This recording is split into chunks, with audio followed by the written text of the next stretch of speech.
Europe সহ নানা দেশে রপ্তানির জন্য দিল্লি বিমানবন্দরে বাংলাদেশ থেকে যাওয়া তৈরি পোশাকের পরিমাণ এত বেড়ে গেছে যে ভারতীয় রপ্তানিকারকেরা তাদের পণ্যের অগ্রাধিকার চাইছেন। তাদের অভিযোগ, নিজেদের রপ্তানি পণ্যের জন্য বাড়তি মাশুল দিয়ে জায়গা নিতে বাধ্য হচ্ছেন তারা।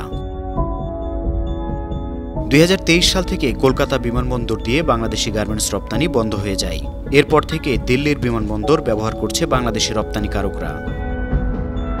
এবছরের প্রথম 3 মাসে অর্থাৎ জানুয়ারি থেকে মার্চ পর্যন্ত দিল্লি বিমানবন্দর দিয়ে প্রায় 90,000 মেট্রিক টন পণ্য রপ্তানি করা হয়েছে। এর মধ্যে 9% বাংলাদেশের পণ্য। এর আগে গত বছর অর্থাৎ 2023 সালের এপ্রিল থেকে ডিসেম্বর পর্যন্ত দিল্লি বিমানবন্দর হয়ে যত পণ্য রপ্তানি হয়েছে তার মধ্যে বাংলাদেশি পণ্যের পরিমাণ ছিল 2%-এরও কম। লোহিত সাগর অঞ্চলের সমস্যার কারণে ভারতীয় অনেক রপ্তানিকারক উড়োজাহাজে পণ্য পাঠাতে চেষ্টা করছেন। এর আগে বাংলাদেশ থেকেও রপ্তানির জন্য অনেক পণ্য দিল্লিতে যাচ্ছে। এই দুয়ে মিলে দিল্লি থেকে ভারতীয় রপ্তানিকারকদের বাড়তি মাশুল দিয়ে কার্গো বিমানে জায়গা করে নিতে হচ্ছে।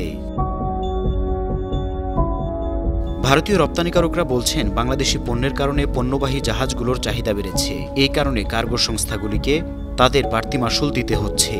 দিল্লি বিমানবন্দরে এক রপ্তানি এজেন্ট জানান, গেল বছর নভেম্বর-ডিসেম্বরে দিল্লি থেকে ইউরোপে পণ্য পাঠানোর মাশুল ছিল কিলো প্রতি 80 থেকে 120 ভারতীয় টাকা। এখন দিতে হচ্ছে কিলো প্রতি 280 টাকা থেকে 370 ভারতীয় টাকা।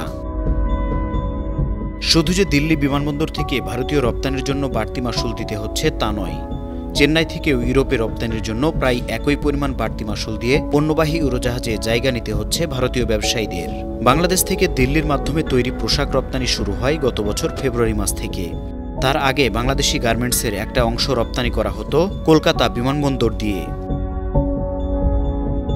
এখন কাতার বা এমিরেটসের মতো বিমান সংস্থা কার্গো উড়োজাহাজ কলকাতায় পাঠানো বন্ধ করে দিয়েছে।